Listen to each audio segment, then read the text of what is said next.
and welcome back to another episode of Sometimes the Old Man is Right. As always, I am your host, Lamont Ferguson, playing the role of the old man. Here we are, episode 5. Thanks. Greatly appreciated. What's the good word? How you doing? Was your week good?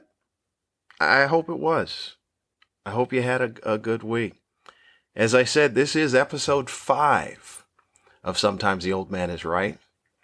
I believe as far as episodes go, this is the point where something has to happen. Some type of plot twist. Could be a death, someone dies, maybe a main character dies. Or, if this was the 70s, we just introduce an evil twin. Which one of those things is going to take place? I don't really know. I don't know, but I'm here. I clocked in, and I'm ready to spew whatever it is I need to spew. That sounded disturbing. I'm sorry. I'm sorry that we are a minute in, and that sounded gross. I apologize for that. My week, thanks for asking, was decent. It was uneventful, which is kind of how I like a week. It was interesting on the fact that I didn't really know what was going to take place on this episode until probably about 2 hours ago. So now I'm going to tell you this. What do I think takes place in this 5th episode with a twist? I think a character dies. I think that character will proverbially, not literally, but proverbially will be me. I think this may be the episode I get canceled. Because I'm a little fired up and not fired up all at the same time. Coming into the episode, I didn't think I was going to be fired up. I was like, what are we going to talk about? We, again, the royal we, just me. What am I going to talk about? What is it? And then I started reading some news headlines, and I thought, well, now I'm fired up. Time to turn on the old microphone machine and start throwing those words in. Well, let's start with the week. As I said, the week was uneventful. Just as usual, walking Olivia to and from school, still collecting rocks, still a happy-go-lucky kid. Nothing more to report there. The news is it's time to get back to work. This was a busy week as far as me picking up work. So on November 12th, it looks like, it's a return to the ships. And my calendar has been filling up pretty rapidly this week to the point where from November 12th until January 22nd, looks like I'm going to be out on the high seas, back to entertaining the folks on the cruises. So we are slowly but surely getting back to whatever this normal is, which for the most part, I don't know what it is. I am a little, I guess the word is anxiety, even though I hate usage of that word because it's overused. When I think of anxiety, I think of debilitating. I think of crippling. So everybody's like, oh, I got anxiety. I got that's why I got a peacock on the plane. I got anxiety. That's what does it. And I don't think of that. So I don't put myself in that category. So I don't like the overusage of the word anxiety. I have concerns, maybe a little heightened awareness, little nerves. Maybe that's the best way. I got a little nerves about going back to work because I don't know what to expect. I'm not really sure what to expect on the ships and how the people are going to be. And will it just be we pick up where we left off, maybe kind of touch a little bit on what we went through and like that. So I don't know. I see other comics, they're working and seem to be going business as usual. So I guess we'll see.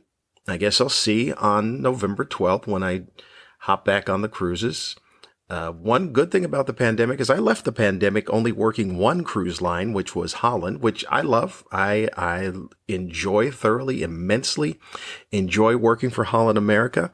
Worked for it pretty exclusively for about 2 years. And that's my people. That's home to me. But coming back first line I'm going to get on for the first time will be Celebrity Cruise Line. So I'm a little excited to see what that's about. And then there's a Princess cruise line for about 4 days that I'll be doing, and excited about that. And then Holland will be filling up the remainder of the schedule from December up until January 22nd. And I am excited. I'm excited to get back to work. I'm excited to see how the old act little bits and pieces will blend in with the new act, which is the majority of it and stuff. And it's all exciting. I'm still excited about it. There are aspects I'm not excited about. I'm not excited about hopping on a plane because I keep seeing horrible stories about people on planes. A friend of mine said he got on a plane an hour early, only to have the flight end up being delayed because of a person that refused to wear a mask, and the police had to escort them. I don't even know what this is. I really don't. This is what it is now. You wear a mask. You knew buying your ticket you were going to have to wear a mask. I don't know what was going on with the people that go, I'm going to buy a ticket and then I'm going to sit on the plane and refuse to wear a mask, or is something make them snap on the way to the airport from buying the ticket to getting on the plane that just in their head goes crazy that says, no, I'm not going to do it. Everything about flying is stressful. Every aspect is stressful. Heck, you're flying. You're in a machine that's up in the air that none of us really understand how that even works.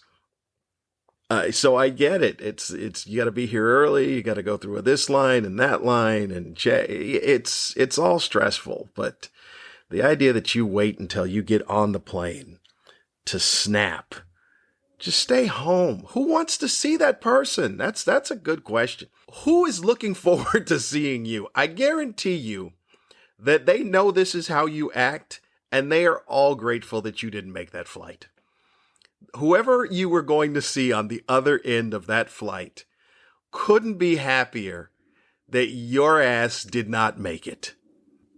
I've listened to a lot of people, and this seems to be creeping in, that there's a lot of you're not the boss of me syndrome, which is what a lot of people have to say about the mandates on the vaccine and all the other stuff. Just a bunch of big babies. If you have a legitimate problem, I'll listen. But this whole thing, I'm going to hold my breath, or I'm just going to make my body go limp while you drag me through a department store type of mentality. I would just like to fast forward and get to the end of this nonsense. But that's the overall thing. Going back to cruises, looking forward to it. We're not yet at the thing that's going to get me canceled yet. I'm going to talk about one more thing prior to that. I'm going to try and delay the cancellation as much and long as I can. I violated my no scroll policy a couple of days ago. You know how I don't scroll on Facebook because it'll just make you angry. But I violated it, and it didn't make me angry because I caught myself. I was like, hey, what are you doing? Stop it. And then I put the phone down. But I follow my high school on Facebook. They've got their own page, and they put up a bunch of reunion stuff. They'll throw up some news about some alumni. Hey, and just small news, not like big important news. Because I went to a high school that had a couple of big people that went there. Okay, I think it's one now that I think about it. I tried to say a couple, but I don't think it's a couple. I think it's one. Jimmy Johnson, the NASCAR guy. Jimmy Johnson is a notable alumni. Now, he wasn't in the same class as I was. I think he went to school in the class with my sister, so he was about 2 years behind me or so. But Jimmy Johnson is a guy that went to my high school, Granite Hills High School in El Cajon, California. And I think that's the guy.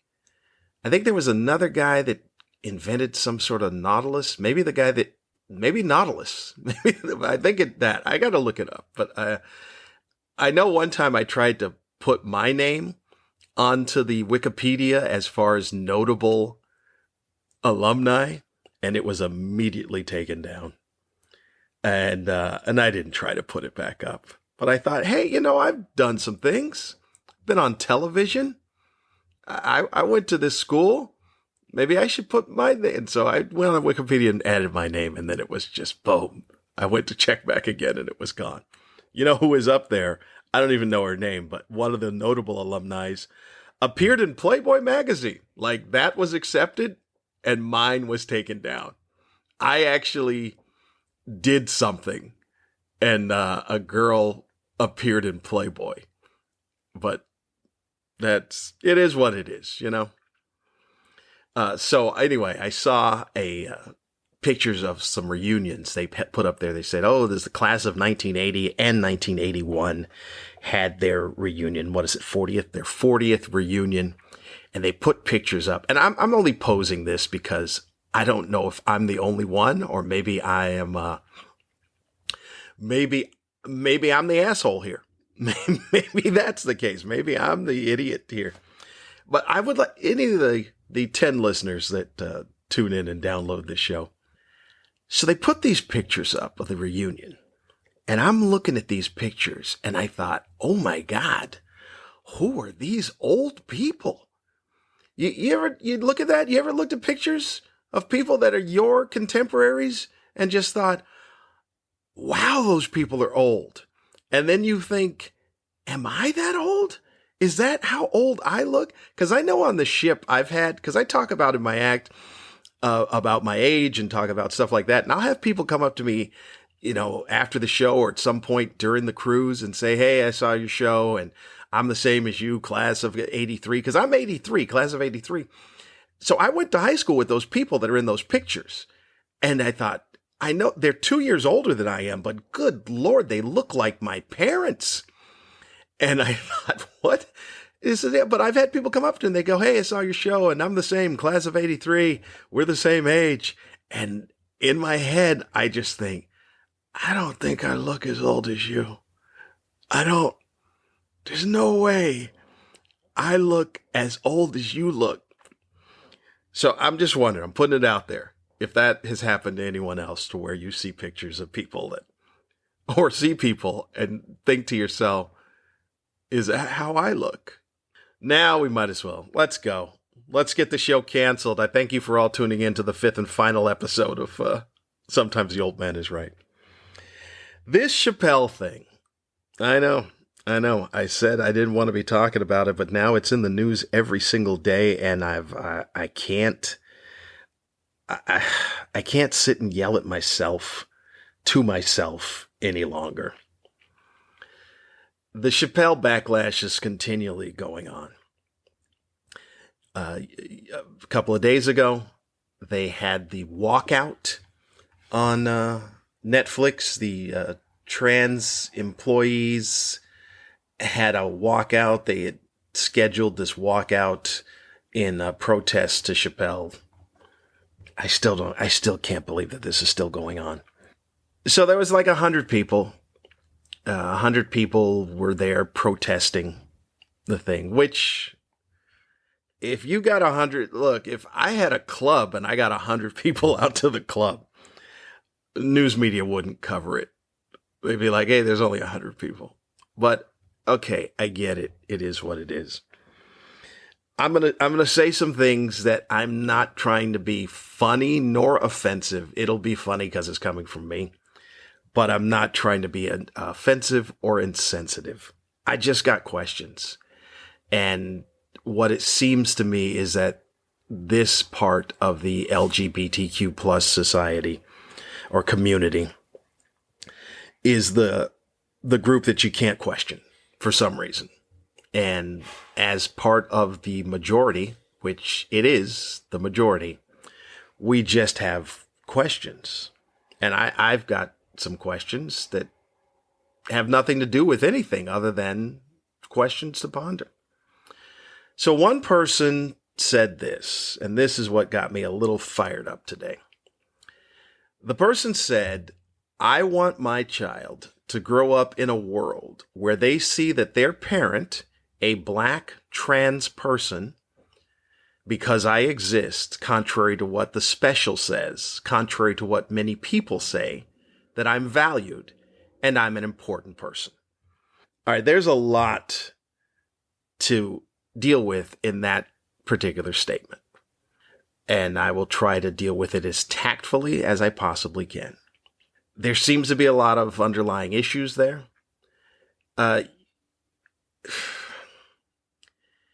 You seem to be that they want what your child sees to be reflective on the world. And the point where they say that as a black trans person who's a parent to a child, that they want, who said contrary to what the special says, which is not the truth. The special doesn't say that people like this do not exist. Otherwise, why would there be a backlash and all this ranting and raving and protests and constant media attention? That's not what it said. Dave, not one point did he say that these people don't exist. He said they do exist, which is kind of contrary to why you're even there. If you said that they don't exist and you showed up, you're like, hey, look, I'm the unicorn. But that's not the point. That's not the point at all. And the other thing about saying that you're a valued and important person, this is the thing I'll take task with. That is not on society. That is not on Netflix. That is on you. If you want your child to see that you are an important person, that you are a valued person, then you need to be important and valuable to them. That's it. The end. It doesn't matter what society thinks. It matters what your child thinks. There is not a day that I've ever walked down the street and looked at an Asian person and thought, man, that is a valuable person to society. That is an important person to society because they are Asian. No, that's not even how it works. Matter of fact, this goes against everything that Martin Luther King gave in the speech of judging people by the content of their character instead of the color of their skin. And you can add in there, in the color of their skin, their gender or how they identify themselves. Content of their character. Those are the most important words in that. And the idea that you want to live in a world where people know that you're valued and important, then do something valuable and do something important. It's as simple as that. This is a result of a society of likes. It's what it boils down to. It boils down to a society that, hey, how many likes did I get? I hope everyone likes me. I don't care what the other opinion of that person is. I hope they liked me. How many likes did I get? As a black person myself, who was raised by a generation that had the greatest words, life isn't fair. That's what the generation before my generation and the generation before them told all of us to follow. I'm going to tell you right to your face, life ain't fair. They all told us that. And somehow that morphed into, why isn't it fair? How come it can't be fair? I think it should be fair. I need to protest. Are you shitting me? Life ain't fair. Just live that as the constant. That is not a variable. That's the constant, that life is not fair. It just isn't. And as much as you think it's unfair that it's not fair, well, you can live in that philosophical loop all you want to. But it ain't fair. So you can only control the things that you can control and do that to your best. Like I said, as a black man who has grown up in America and the descendant of slaves and all this, it just isn't fair. And all you can do is the best you can do. I can pass down to I can sit my kids right now, all 4 kids, and go, hey, you know what? There's a lot of people in this world that think I'm an asshole. They think that about me because they think I'm arrogant. They think this about me because of the way I speak. They think this about me. They think that about me. What matters is what you think about me. You see me every day. You get to see how I interact with you, what I do for you. That is what your opinion is that you carry out. You are not obligated to give a goddamn what anybody outside of this household thinks about me, because I sure as hell don't. And that should be what you tell your kid. You know what you have the right to as a trans person? You have the right to be treated equally. And not one part of that statement did I see anything talking about equality. It's about how valued I am, how important I am. Not equal, not how equal I am, because that's what the statement should have been, because that's what the statement should be if you want to get the support on your side. Not how important you are. I don't know you. And just like every other person within the trans community, I'm sure there are people that aren't important. I'm sure there are people that are trash. You know why? Because I know that in society in general, there are people that are trash. There are black people that are trash. There are white people that are trash. There are Asian people that are trash. There are Latino people that are trash. It's as simple as that. It has nothing to do with just because they are this, that they need to be that. What you need to be asking for is equality. What you need to be asking for is not to be abused or preferred to not to be made fun of, even though that's not something you can police. Again, as a black man that went to a white high school, I was called nigger on a weekly basis. Boy, I would have liked that to not been the case, but that was the case. So this idea that life is fair, this movement that life needs to be sunshine and Skittles and rainbows, I do not understand at all, because it is not fair, and mainly because of people. Because people aren't great. They really aren't. I have said this many times, that whether you believe in God or not, but if you were to list God's top 10 creations, people would be hard pressed to make it into the top 10. They really would. Because as great of things that you see that people do, you can name 6 things that are horrible that people also do. That knocks them down a notch. And you know what? A rose, it don't do anything horrible. A sunset, it don't do anything horrible. Those are two things I've already named that are greater than people.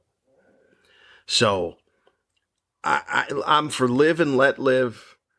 But this thing needs to be dialed down. It really does. I get the point, but if you really want to go analytics, because I see a lot of hypothetical, and I see a lot of people saying, well, the words that Dave said may lead to violence. Well, they may, or they do lead to violence, because we need one of the two. If they do lead to violence, then they do need to go.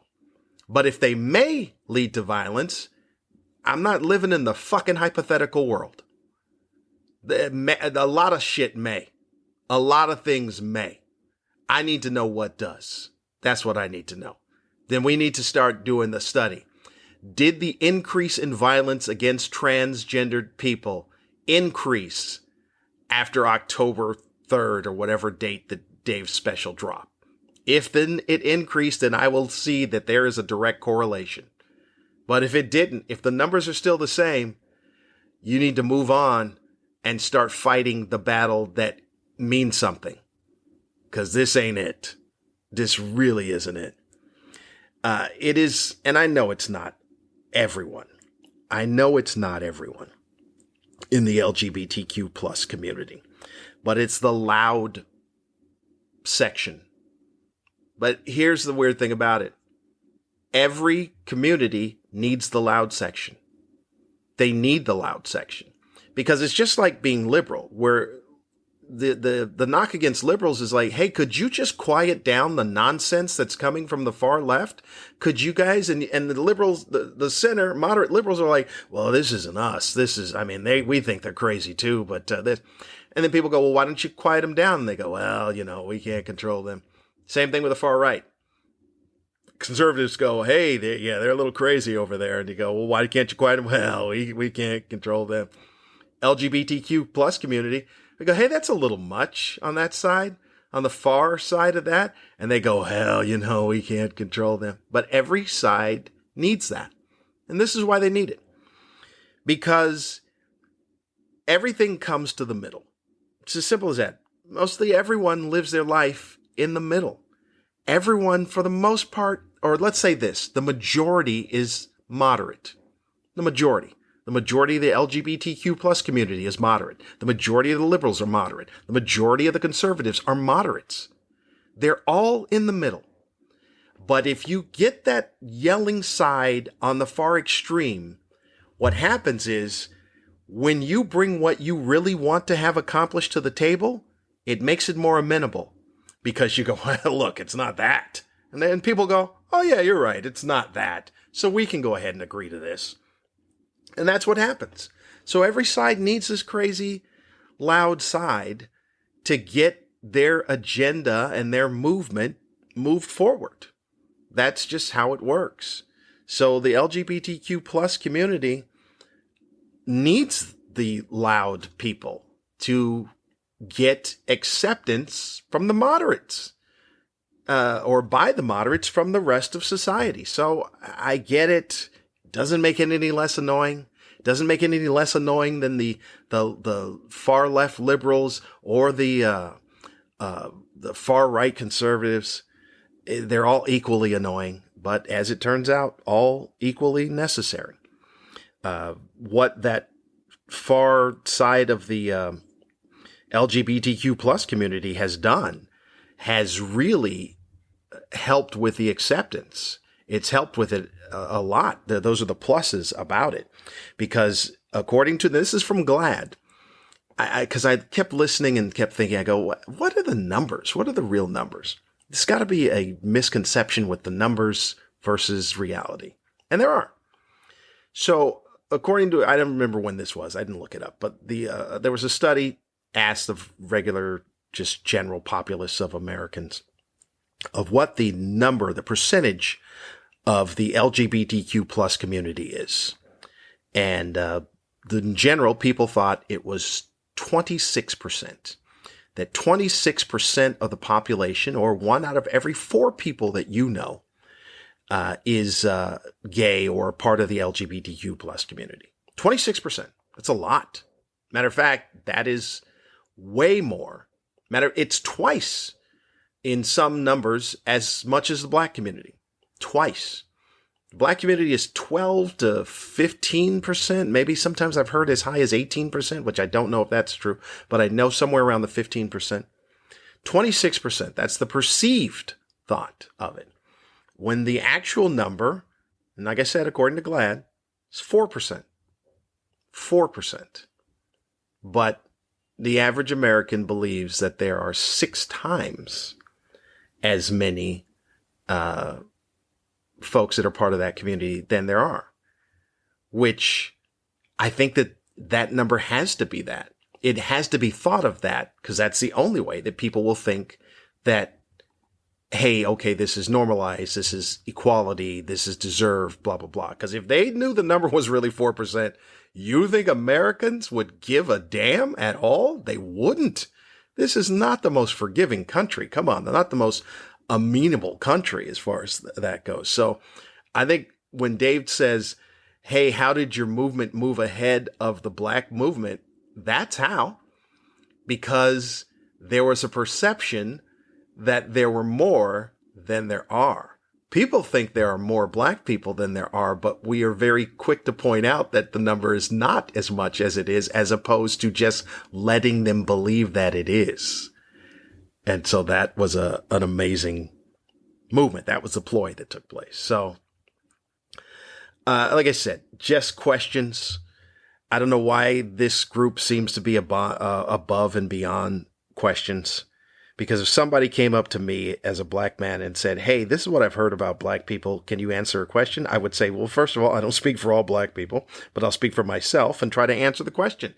I won't go, oh my God, you asked me a question, you must be a racist.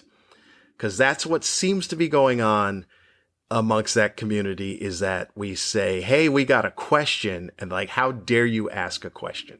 That's what it feels like. And you can say that I'm wrong, but if you go to any type of counseling, you're dismissing my feelings. So therefore, not the way to most effectively communicate. So that'll be it. That's how I get canceled, is stating that and making those questions. So I hope you enjoyed the show. Was very interesting because also along the same lines is that it didn't make as much news, but Governor Newsom here in California passed a law that said that stores will now also have to have non-gender sections for toys. So there's not boys' toys. So there's boys' toys and girls' toys, and then there'll be a non-gender. So we had to have that as a law. I don't understand that part because toys are just toys. I didn't even realize there was a boys section and a girls. I mean, I understand that there's dolls in this section, but I would refer to it as the doll section, not necessarily the boys section and the girls section. And I've got 4 kids, so I've done a lot of shopping. So I would speak from firsthand experience of going, hey, a section to me is just a section. The dolls are here. The other things are that. If my kids wanted something, I'd walk them through the entire toy store or the toy section to, hey, what do you want? I'm not going to go, hey, let me walk you over to the boys section because these are just boys toys. I don't know where that thought is. Let me tell you a little inside information. My son Noah, who is 19 now, I don't know, when he was 6 or 7, he loved Dora. Loved Dora the Explorer, Dora, hey, we did it, win it, Dora. And what he wanted was the Dora kitchen set. And nobody talked him out of it. Nobody said, hey, you're a boy, that's not it. You got to get boys' toy. His mom went and bought him a kitchen set. It's a huge thing. A big giant kitchen set. She's got that thing on the conveyor belt and the cashier goes, oh, is this for your daughter? And then my wife goes, oh, no, it's for my son. And then the cashier's like, oh. And I thought, it's a kitchen set. I don't know how that became a boy or girl thing, especially when you turn on any chef show. Majority of the chefs on there are boys, guys. Like, how did that happen? How did we go from the 50s to where it's like, oh, women's spot is in the kitchen? Yet somehow all the chefs I see are male. Where were they learning to cook?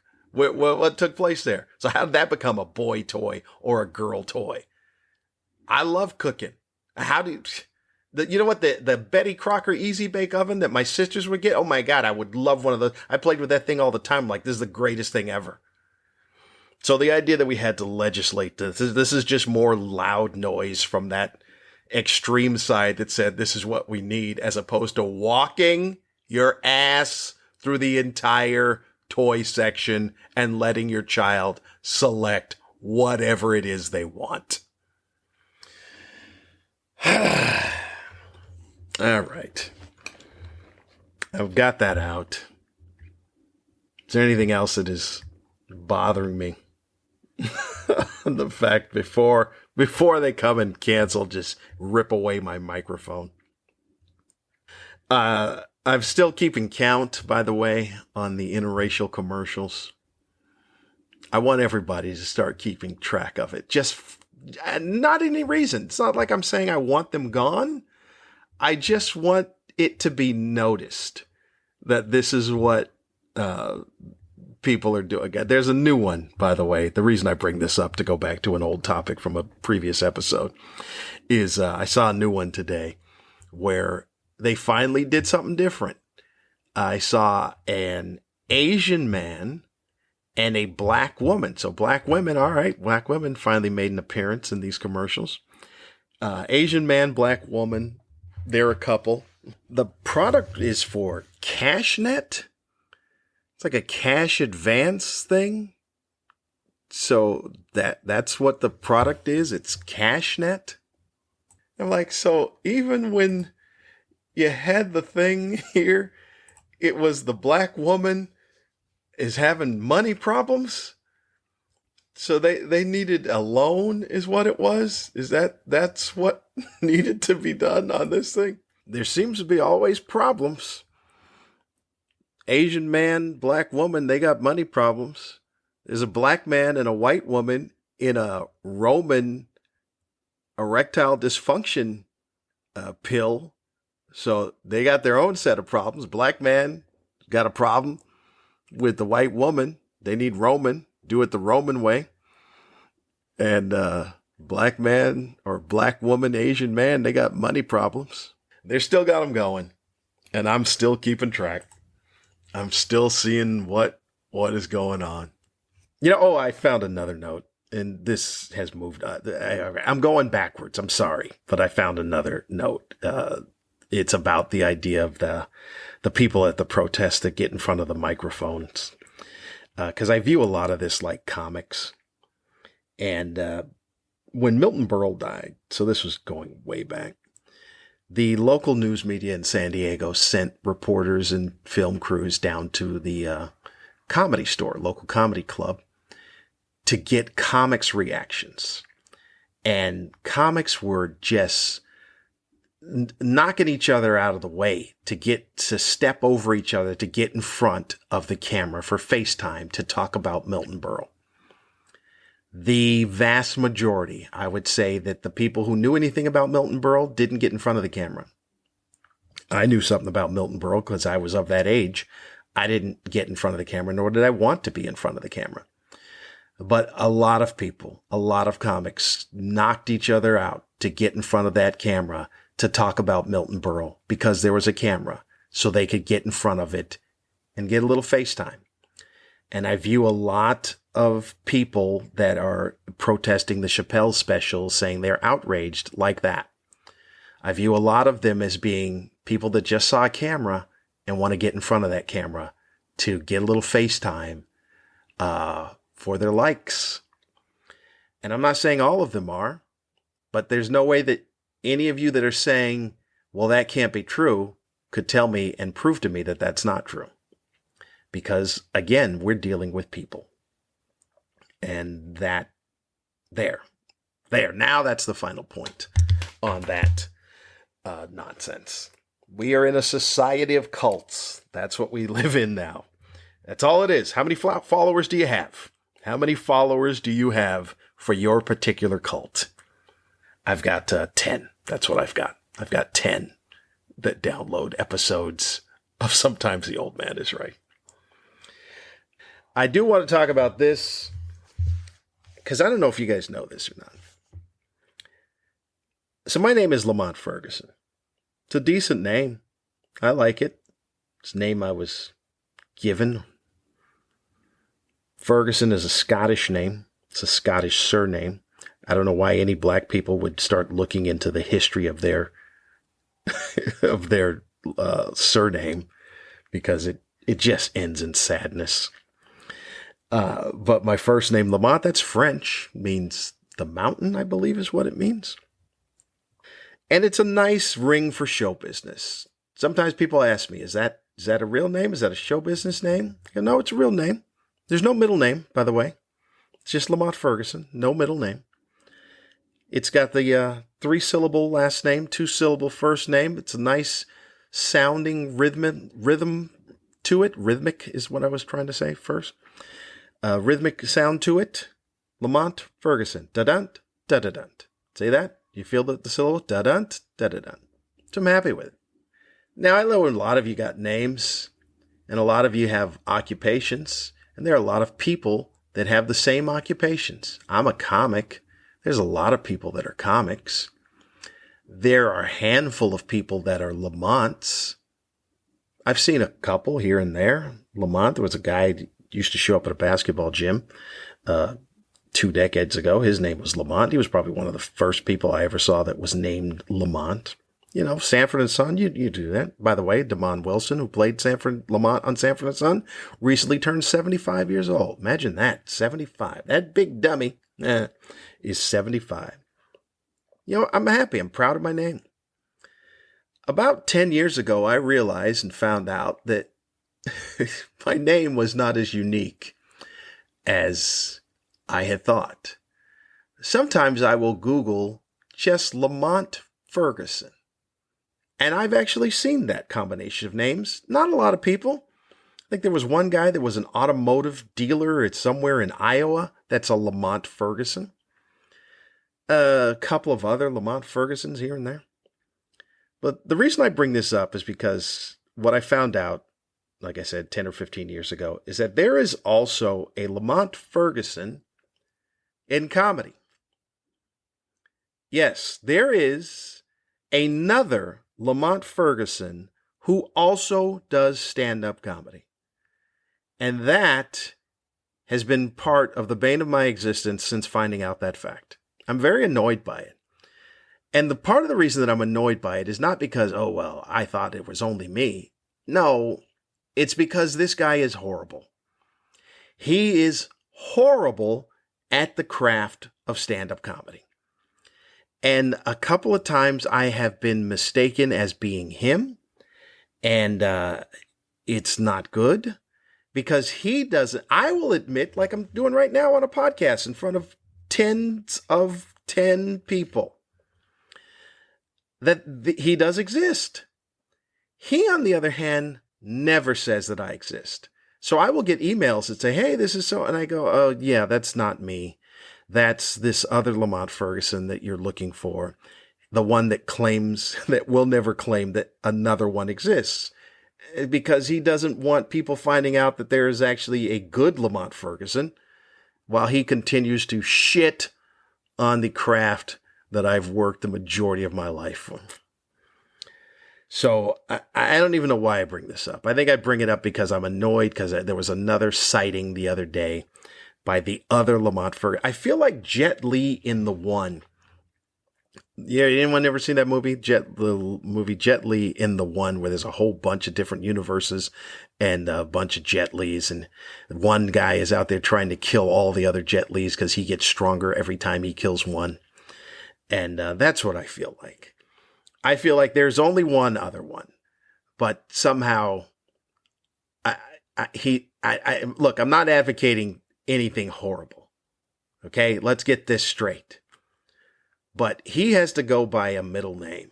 Because if he is a Lamont Ferguson, also does not have a middle name, then I'll know that we are living in the Matrix. But he's got to go by a middle name. So now it's a race. I think it's just a race to get a SAG card is pretty much how it works. So, all right. That is it. That's episode 5, the final episode. Because once the loud section of any community hears this, they are going to cancel this. It was fun. I had a good ride. I had good times. Here's the plugs. Tonight, the 22nd, and tomorrow, the 23rd, I will be at Ventura Harbor Comedy Club. Go ahead and check that out. Maybe there'll be 4 people protesting. And then November, I go back out on the high seas, Celebrity Cruise, Princess Cruise, Holland America Cruise. And I'll let you know how that goes. I'll try to figure out what I can do as far as to keep the episodes going if I'm not canceled this week. Other than that, all your information can be found at LamontFerguson.com. That you won't find the other guy there. That'll just be me.